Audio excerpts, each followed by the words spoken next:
Take me through what you saw on that final possession. A pigeon guard me, go get a bucket, win the game. What was different about this one? The crowd get to booing me. I'm pretty sure they ain't happy going home now. So. Since 2023, Ja Morant has had the most game-winning buzzer beaters in the NBA, and whether it's a handgun or a grenade, Ja will find a way to be explosive night in and night out. For a while, people talked down on Morant and said he wasn't that good, and it's all because he wasn't healthy and dealing with coaching issues in Memphis. But over the last 10 games, Ja has averaged 30 points, 7 assists and 4 rebounds with nearly a 63 true shooting percentage. It's quite easy to get caught up in all the antics, but the way Morant dices up the defense is pretty spectacular, and when it comes time for the playoffs, defenses will scheme like this to keep Morant out the paint by just not stepping out at all, but lately, he's been letting it fly with confidence. Now this is something we will touch on later, as over the stretch of these games, he's knocked down 37% of his deep balls, but the way Ja Morant can dissect the defense to get inside helps him blow up defensive schemes time and time again. To kickstart his game, one of the worst things you can do is let him get a head of steam downhill, because it truly doesn't matter if you send the double or not, he'll burst to the rack with some aggression, and just when you think you have him cut off, here's where he uses that high carry to evade the cutoff, and this one gets him the foul plus the bucket. That speed when he's coming at you is one of the most difficult things to combat, as now you have to react quick to which way he decides to go while moving backwards, and at this moment, when you end up on the side of him, this is when you're cooked, as he now knows you want to funnel him down this right side, so Morant will once again use that high carry to slightly change directions, and by the time you can turn around, it's just too late. For guys that can move on the court at high speeds, the high carry is one of the best moves, because defenders have no choice but to choose to send you one way or the other, and right when they decide on a certain way to send you, that's when you can use their positioning against themselves to get right to the basket. This open floor finishing is what puts the defense on their heels while allowing Morant to get into his flow, and then soon enough, he'll start picking apart guys in the half-court offense, and this right here is where things truly get nasty.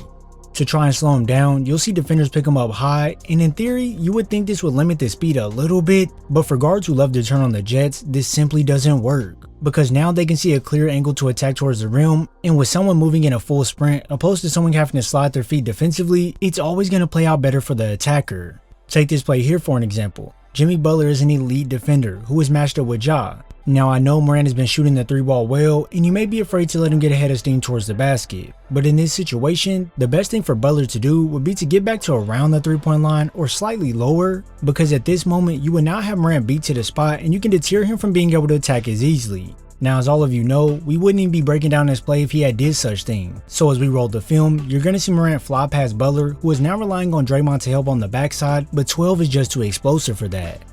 Picking up high like this only works if you were to funnel him into a high double team, because when you get caught on that island by yourself, be ready to be froze when he crosses over abruptly, and then go ahead and just apologize to the team that you let him beat you to the rim, making it look easy. Out of all players in the league who take 7 or more shots off the drive per game, Ja ranks at number 7 in field goal percentage with nearly 50% of his attempts converted. Now could that number be slightly better? Of course, but when you see the degree of difficulty on some of these attacks, you'll see why he's a special player around the rim. Now me personally, I think he does make some attempts harder than they should be, but you tell me, don't you love to see him shift directions in the blink of an eye to shift one defender, and then when he arrives in the paint, he uses a beautiful up and under to spin it off the glass? And hold on, if that didn't get your eyes glued to the screen, well how about when he used that in and out burger to slide past Olynyk, and once hitting the paint, he starts gathering with one hand to initiate the up and under through 2 defenders for the bucket. Yeah, his ability to get crafty in the lane is up there with some of the best, but why is it that defenses can't keep him out the paint? Well, with defenders so scared of that drive, you'll see them bite hard at every move like Moody does here, so once they get out of position, this is where it's game over. Like we talked about earlier, he has this speed that can just abuse the defense. So one step out of place is too much to give a guy like Morant, and even if you do try to recover on the drive, he'll change paces to make you jump early and watch the ball fall through the net.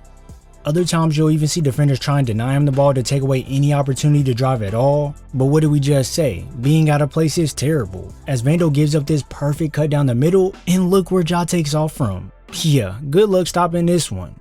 When you watch Ja operate, it's not like he's Kyrie who uses a handle to constantly break down defenders before attacking, as he more so just exploits angles on the floor. Like watch here, with the defense loaded up on both sides to take away his drive, Ja has to create an angle so he can attack the basket. So by going towards the left, this makes his defenders shift that way as well, and this is where thinking 2 steps ahead is key in basketball. Morant himself knows he isn't going to attack left and end up in a tight situation with Mobley right there, So this here is all a setup to get his defender leaning one way, and then out of nowhere, he initiates that spin move, leaving his defender on his outside hip. And now look at the floor, the rim is wide open, and the only man who can defend this is his guy, who would have to reach all the way across his body to stop the layup, which in turn makes this an easy 2 points.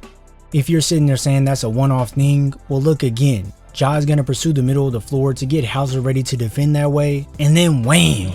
He spins right off him like the Tasmanian devil while keeping the ball tight so it doesn't get stripped, and this one right here ends in an and one. That right there, ladies and gentlemen, is how you exploit angles. You'll have a desired way you want to go initially, but you have to force the defender into a position where they now can't stay in front of you when you decide to shift back the other way. Not only did it work on those spin-offs, as now Ja can get low on the crossover when the defense is locked in on him attacking down this right side, and for another element to his game, if the defender does a good job of recovering back on the play, he can use that sneaky strength of his to body them out the way to score the ball. I know he may only be 6'2", 170 pounds, but trust me, he's not afraid to take it right at the defender to make them buckle to get his points. You'll tend to see him utilize this when defenders stop him from getting to the rim, as they now try and stay chest up to not get a foul call, but Morant will just bump them instead to gain space, and now he can float it over the top. On this attack here versus Devin Booker, you can easily see him trying to stay straight up, which ultimately doesn't work in his favor because look at all this space Ja has created for the jumper. I understand that he may not be known as a shooter or anything, but with Ja shooting 48% on his mid-range shots, it is a valuable option he can go to. With these bumps that he uses, not only will he abuse guards with these, as he has no fear when taking it at the big to all out move them, and the fade over the top is straight cash. Whether you believe me or not, his creation in this in-between area can get pretty nice, because if he gets that mismatch, you might as well chalk up the points on the board, as this snatch cross creates a ton of space to rise up over Mobley. If the defender thinks they have him right in their sights, he'll show him that he has a couple tricks up his sleeve by spinning back off that pivot to nail it from 10 feet out. And when he's at the store getting fitted for a new bag, he may have to size up due to how many tricks he has. This confidence to get active in that in-between area when the defense plays the drive will be huge for Morant come time for the playoffs, and even more than that, his outside shooting will be the ultimate game changer. For most of his time in the league, we have all known Ja for driving to the rim, and that certainly won't stop now. But in the playoffs, teams will for sure make him shoot the ball and prove that he can be effective from deep range. So it's highly important that he keeps shooting these with confidence. If the defender goes under, he needs to be able to pull up immediately to show him that he'll make them pay. And if big men play the drive heavy off these screens, it'll be key for him to be able to pull back abruptly, which generates a ton of space, and then let it fly without hesitating.